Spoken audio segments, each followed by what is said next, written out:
मु खाली शारदा भाई जो कथा रखिले मु तार उत्तर देवा चाहूँ मु सब आसेम्बली रे सहित विभिन्न कथा समय उत्तर दिए। आज चेयरपर्सन महोदय जो कहते आपण मैंने समस्ते जानते एठी केवल इंडस्ट्री ना रे खणी खादान लूट होता एक्सपोर्ट होता कोरिया को चाइना को जापान को रशिया को एवं सेठू फिनिश्ड गुड होकर आसूला ओडिशा को एक पैसार जिनस को आम 1000 टंकार किणुले आमर जो प्रिय मुख्यमंत्री श्रीयुत मोहन चरण माझी महोदय आसिले एवं व्यवस्था आपण मैंने देखंतु आमर एठी चेयरपर्सन महोदय को किसी अनुरोध करिवार नहीं आमर व्यवस्थार मुखिया होचंदी मुख्यमंत्री आमर जहाँ कहबार अच्छे मुख्यमंत्री कहबू मुख्यमंत्री काम आदाय करेंगे मु मान्यवर मुख्यमंत्री की जन देवा चाहूँगी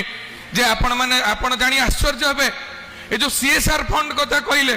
मोर आसेम्बली रे गला पर गोटे क्वेश्चन पचारि लास्ट 10 वर्ष रे आपण जगतसिंहपुर को एठी तो 9टा बृहत इंडस्ट्री 49टा एंसिलरी इंडस्ट्रीज अच्छी केते टंका सीएसआर फंड आसला आपण जानी आश्चर्य हे 10 वर्ष रे जगतसिंहपुर निर्वाचन मंडल की मात्र 60 लाख आसला। मु धन्यवाद देवी आमर मुख्य आमर प्रिय मुख्यमंत्री दृढ़ नेतृत्व एवं दृढ़ प्रशासनिक व्यवस्था फल आज जगतसिंहपुर मेडिकल को जेएसडब्ल्यू 1,72 लाख टंकार मेडिकल इक्विपमेंट दे सारी इंडियन ऑयल 85 लाख टंकार फिजिकल चैलेंज पर्सन मान को इक्विपमेंट दे सारी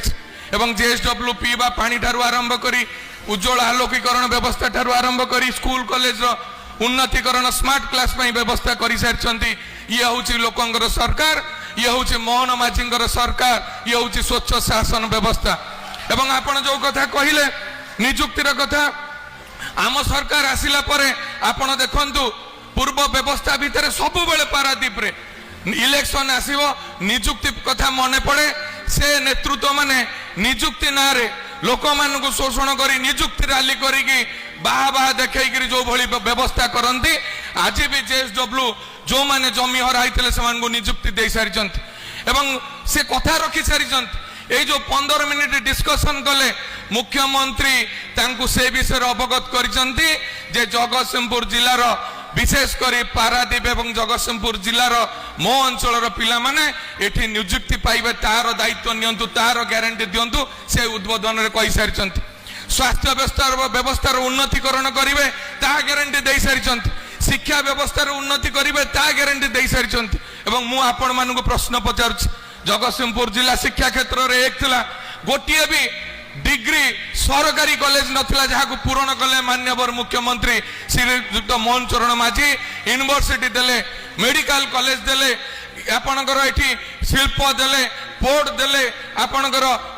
आपणकर एयरपोर्ट ठारू आरंभ करी कौन न देइचंती जहाँ 78 वर्ष रे आमे स्वप्न रे भाबुतले ताको वास्तव रूप देइचंती हमर प्रिय मुख्यमंत्री श्रीयुक्त मोहन चरण माझी महोदय शिक्षा स्वास्थ्य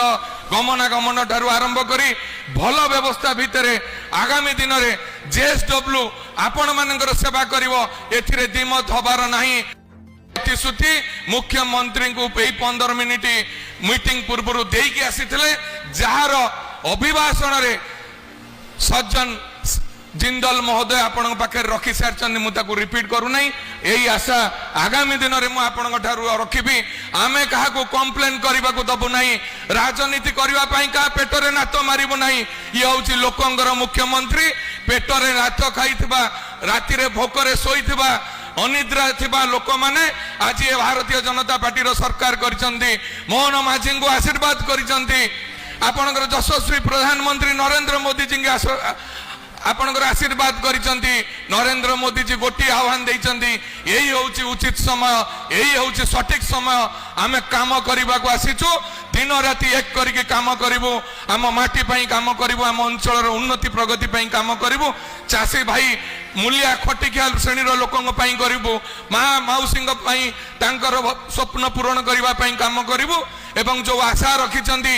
युवक युवती मानक नियुक्ति पई 2 लाख कोटी टंकार निवेश पारादीप रे हवा को जाउछ लाख कोटी टंका तो आपनकर चेयरपर्सन महोदय कहि सारिसंती एठी सीमेंट फैक्ट्री हबो एठी आपनकर निजस्व पोर्ट हबो आपण देखंतु गोटिए पारादीप पोर्ट रे लक्षाधिक लोक चलुचंती आपणकर जेतबळे एठी स्टील इंडस्ट्री हबो सीमेंट कारखाना हबो पारादीप पोर्ट हबो इफकोर फोर्थ प्लान एक्सटेंशन बेले आसीथिले केंद्र मंत्री एवं मुख्यमंत्री थिले आर्सेनल मित्तल एक्सटेंशन पई माननीय मुख्यमंत्री रिव्यू मीटिंग नहीं सारी एवं विभिन्न प्रकार जो इंडियन ऑयल एक्सटेंशन पई रिव्यू मीटिंग नहीं सारी कम दिन पूर्वर उपमुख्यमंत्री आसिकी सीएसआर फंड रिव्यू मीटिंग नहीं ये ओडिशा इतिहास रे प्रथम जे कई मुख्यमंत्री उपमुख्यमंत्री मंत्री सीएसआर फंड रिव्यू मीटिंग नेले मु आपण मानकु पचारुची आपण माने आगुरु करूथिले कोन आपण माने माटी के देइचंदी कोन केवल दुख दुर्दिन रे ठेली देइचंदी मो सेदी जगु जीव नाही मोर दृढ़ विश्वास मोर मुखिया ऊपर अछि मोर मुख्यमंत्री ऊपर अछि मु से दृढ़ विश्वास नहीं आजिर ये अवसर में मोर वक्तव्य सांग करने पूर्व मु दृढ़ विश्वास रखी ये अंचलवासी जो स्वप्न देखी निश्चित भाव में साकार हम अक्षर अक्षर साकार हम समस्त को नमस्कार जय जगन्नाथ।